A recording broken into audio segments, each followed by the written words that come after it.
When energy costs jump, everyone feels it. At the Bowser, on the power bill and across the economy. I'm Alan Kohler. And I'm Carrington Clark. On ABC Business Daily's Fuelcast, we break down the latest in fuel, energy and the forces driving prices. It's a quick, clear update on what's moving, why it matters and what it can mean for your wallet and the wider economy. Find Fuelcast in the ABC Business Daily feed, on ABC Listen or wherever you get your podcasts.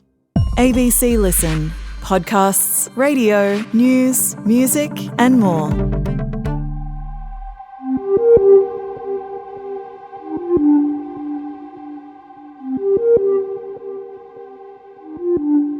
To find out who was at Irma's house when she was killed, police built a fake criminal network around one of the suspects, a scheme known as a Mr. Big. But as a lot of you have pointed out, it is a controversial method. So we're going to find out why. I'm Stephen Stockwell. This is episode 12 of the case of the Two Intruders. Irma Palazic's brutal murder rocked her family and has haunted them for 24 long years. This wasn't the average robbery. The brutality of the attack shocked the community. They were virtually tortured that night. Violently assaulted before the two men ransacked the premises and stole cash and jewellery. My grandparents were beaten and my grandmother was left to die on the lounge room floor. We have never made an episode based around a single question, but we had so many questions, so many emails asking us about the undercover operation the AFP built around Steve Fabriczy, one of the men convicted of the manslaughter of Irma Palazic's. So many questions that we had to dive deeper. To do this, we've invited Alicia Bridges, who reported the Unravel season Mr. Big, to the case of. Alicia, thank you for joining us. Hi, Stocky. And we've also got ABC court reporter, the indomitable Elizabeth Byrne, with us as well. Liz has covered this case for many years, has sat through the trial. Liz, thank you for joining us as well. Hi, Stocky. I'm so pleased that we've got both of you with us for this episode because, as I mentioned, we had so many questions during this trial of whether or not the undercover operation that police built around Steve Fabriczy was a Mr. Big. Helen, Kat, Luke, Anya, Ian, I'm just going to skip the other 30 names of the people who got in touch. But so many people wondering, is this a Mr. Big? Stocky, why aren't you talking about the Unravel season that this was made about? All of these questions. Alicia, this is why we have you here. Was this a Mr. Big? Yeah, I mean, it has all the hallmarks of a Mr. Big sting. So there are multiple names that the police use to describe these types of operations, and they do differ slightly in some cases. They call them the Big Boss operation, the scenario technique, which actually makes it sort of harder to find them too when you're looking back historically, that they have all these different names. But in terms of how it operates, the strategy, the playbook, this does sound like a Mr. Big sting. Yeah, so these are operations where police bring someone into like a fake criminal network. So they're investigating someone for a crime. They want a bit more information, so they kind of build this undercover operation around them. They think they're talking to criminals. They're actually talking to undercover police this whole time. And Alicia, as well as the question of, was this a Mr. Big? A lot of people asked us, are you going to talk about some of the concerns with this approach? Because there are some pretty significant, concerns and questions about how this is used, right? Yeah, well, I mean, the sort of overarching concern is that this technique carries a higher risk of false or unreliable confessions and, as a result, potentially wrongful convictions. And that's because of the way the sting is run. They operate over a very long time. They're often focused on a person who maybe they're lonely. It's a person who's looking for community. There are a lot of people who this sting just wouldn't work on them. But the concerns relate to potentially targeting vulnerable people or people who are lonely or need community. Also that the suspect usually gets paid for the work that they do. And that could be sort of an inducement or a reason that someone might confess when they didn't commit the crime. These people often think that they're going to get a lot of money if they stay in the gang, or they're led to believe that might happen. They might falsely confess because they're intimidated by the crime boss. So there's there's concerns about pressure and that you could have a coerced confession or a confession that came as a result of the pressure of being in a room with someone that you think is the boss of a criminal organisation. Yeah, Mr. Big, right? That's where the name comes from. These are all things we couldn't talk about during the trial. And people listening also flagged some other concerns with this process. Can you give us some more? There are concerns about the fact that with these operations being very expensive, that could be an incentive for the police to pursue a charge, even when, maybe they've gotten, 7 months into the sting, and then, they don't hear what they want to hear. I mean, not to say that this is something that's happened, but that is one of the concerns. And also that these confessions carry a lot of weight with the jury. And yes, the confession is recorded, but the undercovers may have spent a lot of time with that person behind the scenes, hundreds of hours, and the jury doesn't get to hear all of those interactions. So what has happened in the lead up? And there are a lot of cases too that we will never know about, because we only hear about the cases where a charge has been laid. So what happens in those other instances where we don't get to hear about the Mr. Big operation? Yeah, absolutely. And I mean, Alicia, you looked at the case involving Glenn Weaven. We've been following this. It's been used in the murder trial of Steve Fabriczy and Joseph Oconee. Both have been found guilty of manslaughter, as that's concluded. But something I'm really interested in unpacking in this is the differences in how this is used. It's actually, this is a much more nuanced conversation than I was actually kind of expecting that we would get into. Liz, in the trial that we've just been covering, the case of the Two Intruders, how was this process and how was this tactic used? Well, it wasn't used against both people who were accused. It was used only against Steve Fabriczy, who police had identified through a link to DNA found at the murder scene. So they drew him into a fake criminal syndicate. A couple of times he met the head of the syndicate, UCO Danny, who we sort of met in court. We couldn't see him, of course, because he can't be identified. But he was drawn in to this syndicate. He was told that his DNA had been found at a murder scene in Canberra. First of all, he denied it, then he admitted it, then he said he was there with another guy, gave a little bit of detail about who that might have been, although he didn't really give him up at that point. He just sort of said his name was Joe and didn't spell his surname correctly. And so the police did get some way with this when they drew him into this fake system. And then after he'd given this partial confession to being there, he was arrested a bit later. But that had run between January 2023 and September 2023. So, over many months, they drew him in, giving him work and convincing him that they were his friends. Yeah, paying him through that period as well. We heard he was paid $10,000 for some of the work that he did. Liz, one of the questions we got, as well as, is this a Mr. Big? Are you going to talk about some of the criticisms of it? And why aren't you talking about the wonderful Unravel season, Mr. Big? The other question we got, Liz, was, why haven't we described this as a Mr. Big scenario in our reporting of it? Liz, why didn't we do that during the trial of Steve Fabriczy and Joseph Oconee? Well, it was never put to the jury in those terms, and you can't report things that aren't put to the jury. So I would have possibly ended up in jail, or at least contempt of court. But this is an important thing. Police don't like to call it Mr. Big because that system has been found wanting in other places. So they don't like this scenario thing to be labelled like that. And so it was never mentioned in court. And today's the first time I've been able to talk about the similarities. Yeah, I am so relieved that I can finally talk about Alicia's season of Unravel, because I've been desperately wanting to the whole time. Listeners to the Case Of will know how much I love an ABC Listen plug, and I've had a great opportunity to promote some Unravel content. I haven't been able to until right now. Alicia, we have got you on because of your season on Unravel, Mr. Big. This followed the investigation of a guy called Glenn Weaven. Can you talk us through how this tactic was used in the investigation that you looked into?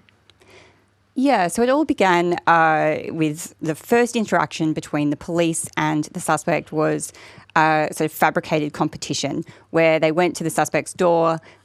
He could win some beer if he provided some information, personal information. But the idea was that if he participated, that he would end up, the prize was something that would bring him to a particular place where they could sort of introduce themselves in a sort of fabricated chance meeting. And that ended up being the pub.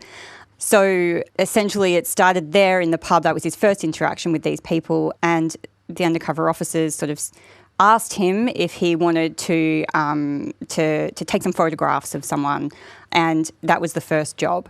And essentially from there, they befriended him, they brought him into this organisation, they gave him multiple jobs, which were things like, can you stand on the street and keep an eye out for this person and take a picture of them when they come outside? They're having an affair and, we need a photograph of that for blackmail purposes, I think it was. And then the jobs kind of escalate. He ends up carrying money, carrying guns. He sees another one of the undercover officers deliver a package to the Supreme Court with the belief that, that would provide some influence in a case. And he does start to, get concerned along the way. He says now that he was trying to get out of the gang as it went to the point of getting close to that confession scenario because he was under pressure. But of course the police would say that no, he was fully on board. And yes, of course it ended in the final scenario with the crime boss. Prior to that, they had led Glenn to believe that there was a big job coming up and that if he participated in that job, he would have a share of the money, a big payout at the end. But shortly leading up to that, he was led to believe that the police were closing in on him in relation to the murder of Mary Cook, a woman that he knew. And so when he came into that sort of final meeting with Mr. Big, which is at Crown Casino, I believe it's been held, the final scenario has been at Crown Casino in other cases as well, multiple times. But yeah, he goes into this meeting thinking that, or he's told in the meeting that they can help him, the gang can help him get out of this situation. They can get the police off his back. He just needs to tell them the details of what happened with Mary and the details of her murder. If he tells them that, they can make the evidence go away. They can get the police off his back. Yeah, let's take a listen. And I mean, just so you know, we've pulled a few bits of a very long conversation together. So it didn't unfold just like this, but it should give you an idea. And just a heads up, there is some strong language in this. I'm really happy with what you've been doing, You're really showing you've got some style about you. No fuss, Yeah. You're always reliable. Every time we've wanted you on board, you've been there for us. It's been no problem with money, sometimes people get a bit overawed with the amount of money that we deal with, Mm-hmm. To me, it's not mine, so I don't look at it. Even you, if you're going to be a part of this, you'll be looking at 100k easy, out of one job, okay? Yep. I want a piece of the pie. Okay. And I can assure you that I wouldn't let you down in any way. Yeah. I'm not that type of person. That's the thing I want to talk to you about, I've got to have trust in all the people that are working for me, because at the end of the day, it's my ass in the sling, you know what I mean? Because in this game, right, it's not like applying for a job or it's not like working in an office Monday to Friday. I mean, in this game, if we come unstuck, then we might end up in the bin, You know what I mean? I can't have any police sniffing around any of the people that are working for me, right? Mm-hmm. Because if that's going to happen, they're going to end up sniffing around me at some stage, aren't they? So you've got a bit of a problem with the coppers on your ass at the moment, all right? I've got coppers in every state that I pay good money to, and I don't do it because I like the fucking police. Mm. Let me tell you that right now, all right? No, because in this game, if we come unstuck, then we might end up in the bin, Yeah. You know what I mean? If you don't tell me what happened, how am I going to fix the fucking thing? Yep. Okay, so what happened? What went wrong? Stabbed the neck and... When you say the neck, what, you stabbed her in the neck? Yep. Yep. With a knife? Yep. So that's the undercover recording, the conversation that Mr. Big has with Glenn Weaven in Crown Casino, the same Crown Casino, where the undercover recording is done with Steve Fabriczy in, the case of the Two Intruders that Liz, you and I have just been following along. And Liz, does that conversation sound familiar to you? Absolutely, starting with the Crown Casino, but also the sort of contours of it, where they talk about trust and they discuss a big job coming up where, he'd make enough money, Mr. Fabriczy would have made enough money to keep him for 50 years. But there's a problem. And then they tell him that his DNA has been found at a murder scene in Canberra. But they can help him because, of course, they've got a connection in the police force.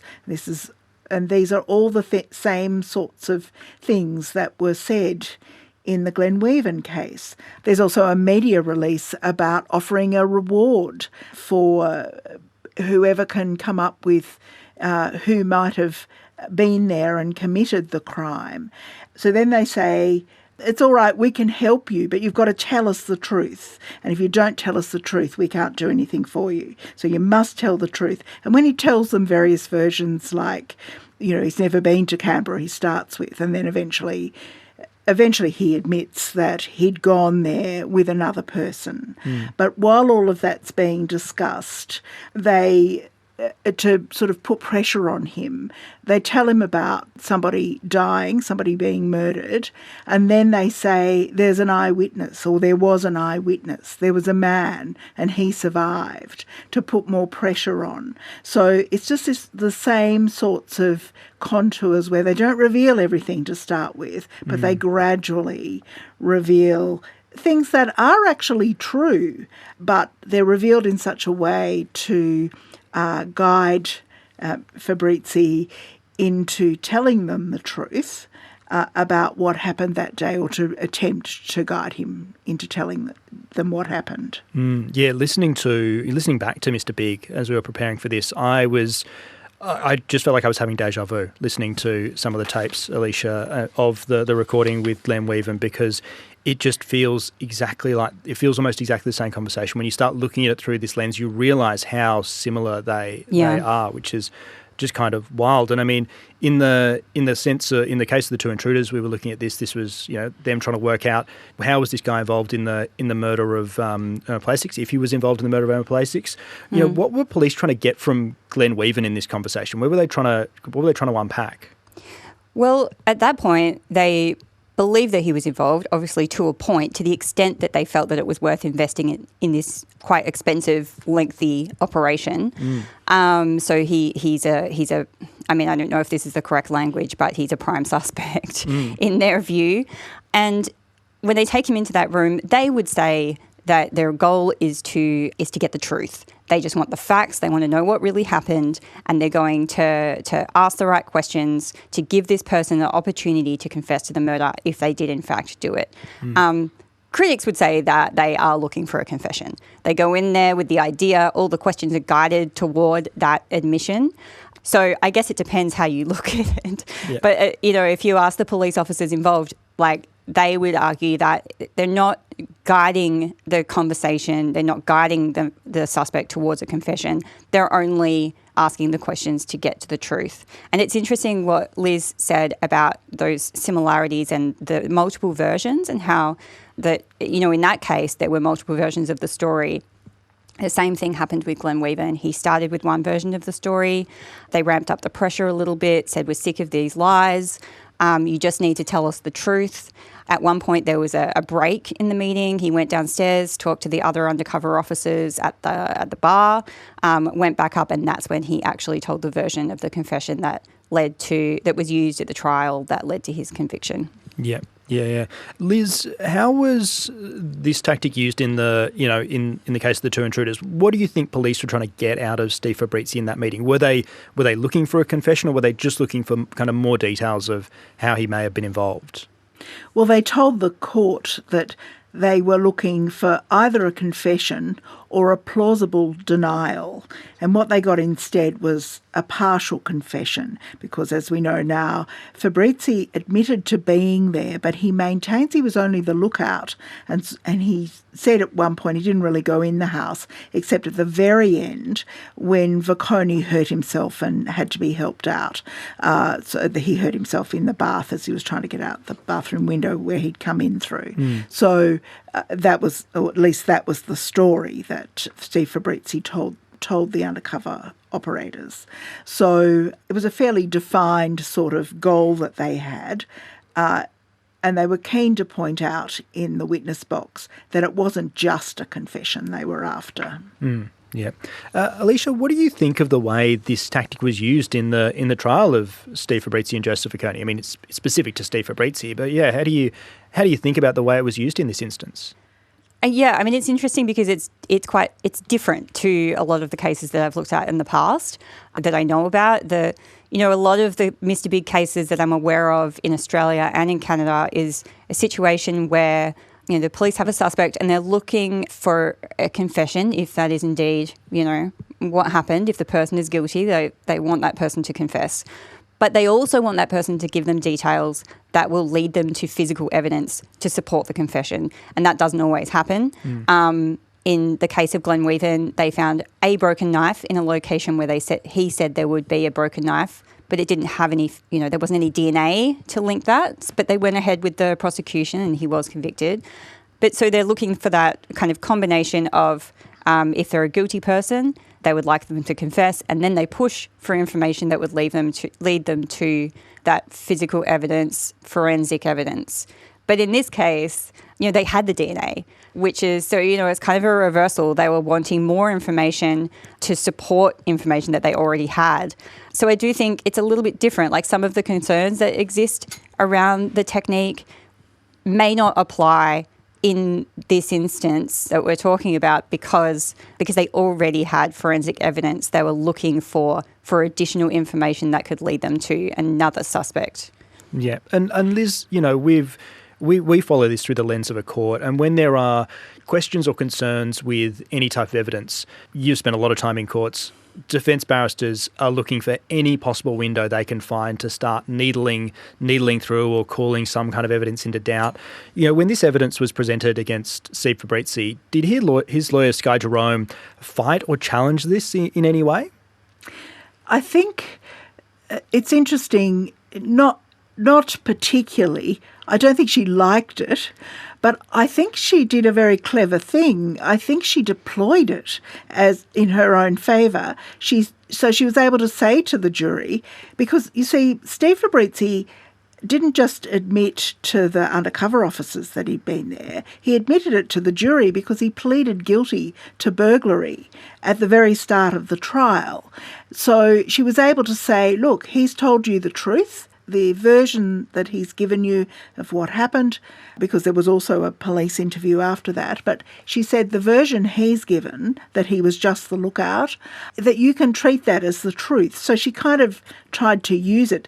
This is unusual, I think, in these cases. But obviously she didn't like the fact that it was there, but she's tried to work with it. And the other thing she did with it, to turn it against the police, was to say to the jury in her opening that the police had developed this narrative and just wouldn't step outside it. So there were other people that might have been involved in this, other suspects, and we now know there were 331 of them, that should have been, she said, should have been considered by the police. And this was, legitimate defence for Fabriczy. So, it wasn't a case of tackling this, but rather trying to make it work for her client. Yeah, it's interesting, Liz, to hear how, Sky Jerome kind of used it. I've got actually more thoughts on how this was used that we'll get into in some of our other post-trial episodes. But Alicia, were you surprised there was no defence challenge to this through the trial? Not really, because of that forensic evidence that they had, and also because the police are allowed to use this technique, and so they would have to find some use of it that didn't sort of adhere to, was outside of the parameters of what the police are allowed to do. So unless they did something that was outside the boundaries of what the legal system allows in Australia, then they've got nothing to pursue. And so in this case, no, I'm not surprised that they didn't take that tap. Yeah. Liz, one of the questions I have about this process is, I've learned a lot of what I think I know about courts and the law from American TV. And something I hear a lot in American TV shows about the law is this idea of entrapment. And again, I don't watch these shows too closely, so I actually don't have a clear idea of what that is. But in my mind, I have it built up as to basically a scene like the ones we've been describing here, the police drawing someone in and then trying to get them to admit to something that they think they've done. Is this not entrapment? No, it's not, because entrapment is when you induce somebody to commit an actual crime and then arrest them. We had none of that, but we did find out one or two things that Fabriczy did for the syndicate, and it was jobs like picking up their sort of version of Mr. Big, UCO Danny, from the international airport and things like that. So they were very keen, though, to ensure that they said no actual crimes were committed. I do enjoy the moments like that in court where there's clearly something they have to say as part of this, and it just gets repeated over and over again. And there was again, no crimes were committed in the as this was unfolding. Is always sort of like, kind of go, yeah, we get it. Like, you've said that 15 times now. But Alicia, as we've been talking about, there are questions about how this is used. I mean, you've done a lot of work on this topic. How do the police kind of justify it? Yeah, well, they would say that there are existing sort of guardrails that keep them on the right track, that make sure that these operations don't go off the rails, because there is so much that happens behind the scenes that the jury may never get to see. I mean, they spend potentially hundreds of hours with this person over a period of months. All of that may be recorded, but the jury is likely to only hear a portion of what actually happened in those interactions. So there was a High Court decision in Australia in 2014 that sort of set the rules around this, and that's what the police say, make sure that we don't have false confessions or unreliable confessions and wrongful convictions from this technique. But the rules here are not as strict as they are in Canada. So in that country, they also had sort of a major Supreme Court decision that tightened up the rules around it, because there were concerns about particular cases. There had been convictions that were overturned. And so now in Canada, the police have to show to the court that there were not excessive inducements, that there was not excessive pressure, there were elements of truthfulness to the confession before it can be presented to a jury in court. So in order to be admissible, the police have to show that the confession did not break those rules, or it didn't go outside those parameters of what is allowed. So it won't even get to the point of being evidence unless they can already show to the court that, they've done all the right things, that this has been done by the book, and that only then will the judge say, okay, like, this Mr. Big confession is allowed to be evidence.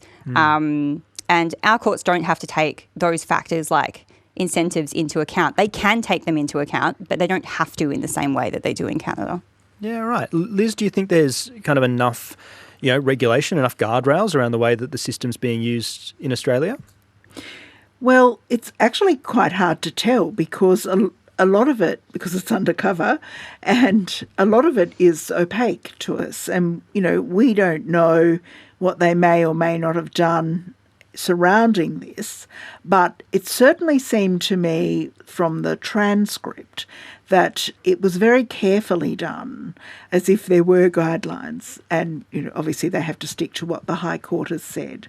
So look, I think it's very important that there be guidelines around something like this, because it could so easily be abused, or even just yield results that aren't true, aren't correct. I don't know.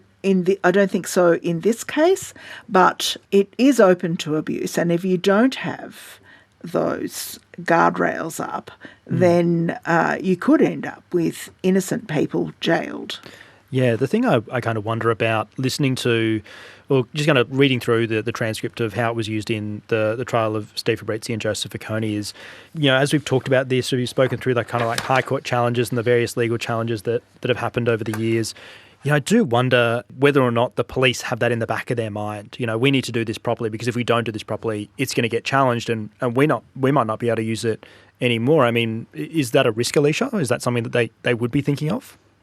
I think they absolutely would be thinking of that, because any sort of small mistake, any like slight deviation from what is allowed within the law could blow up the whole thing. And it does take a long time. It takes a lot of resources. They don't want to make a mistake. Of course, they don't want to make a mistake in any, investigation into a serious crime.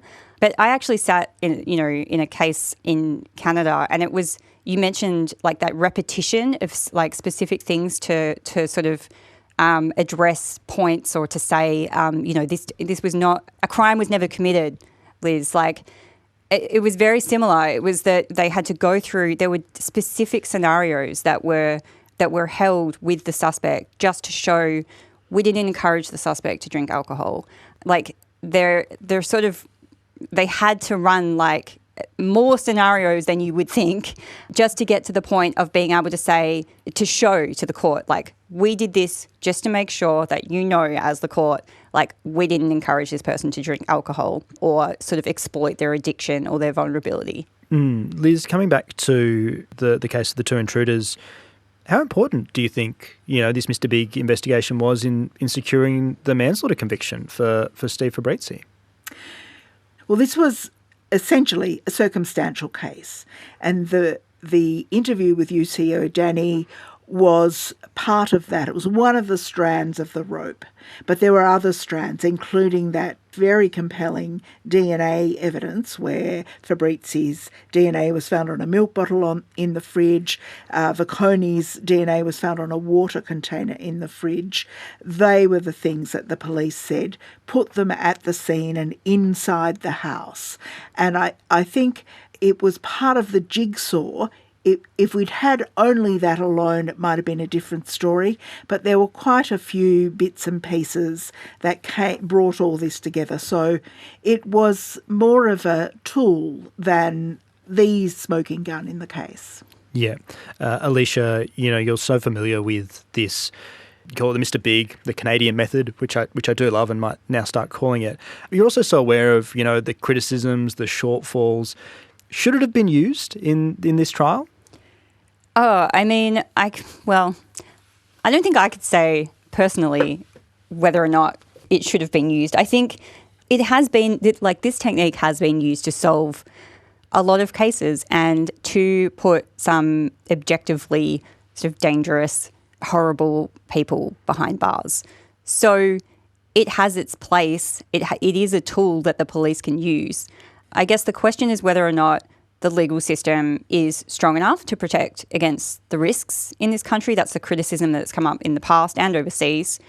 And also, if the public isn't aware of how the police operate, if they don't know about the technique, they can't decide for themselves whether or not they feel that it's being operated correctly. And there, historically hasn't been a lot of transparency around it. And you can understand why the police don't want this being spoken about widely.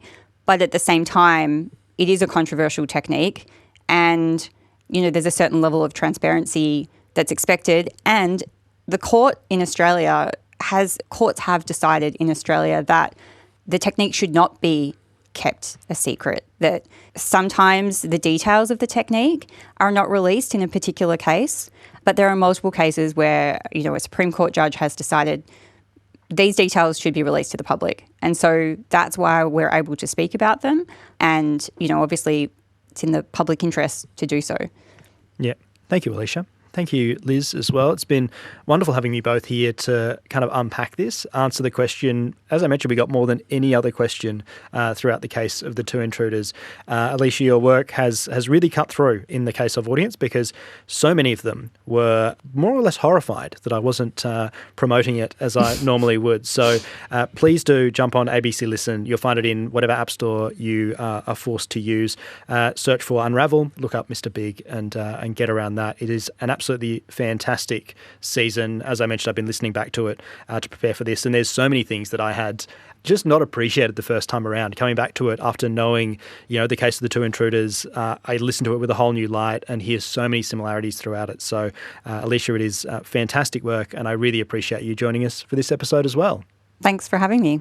And Liz, you know this case so well, and it was wonderful to have you here and part of this conversation to give us the insight that you've got into to how this technique was used in the case of the Two Intruders. So thank you for being here as well. Thanks, Stocky. Liz and I will be back with you soon. There is lots more that we want to unpack for the case of the Two Intruders. There's what the jury didn't hear. There's also what we really think as well. But you will need to wait until next week for that because we've had so many emails about Ben Roberts-Smith that we've lined up Jamie McKinnell, the ABC Sydney crime reporter, who was at his bail application last week to explain what happened there. So we'll bring you that in your feed on Thursday.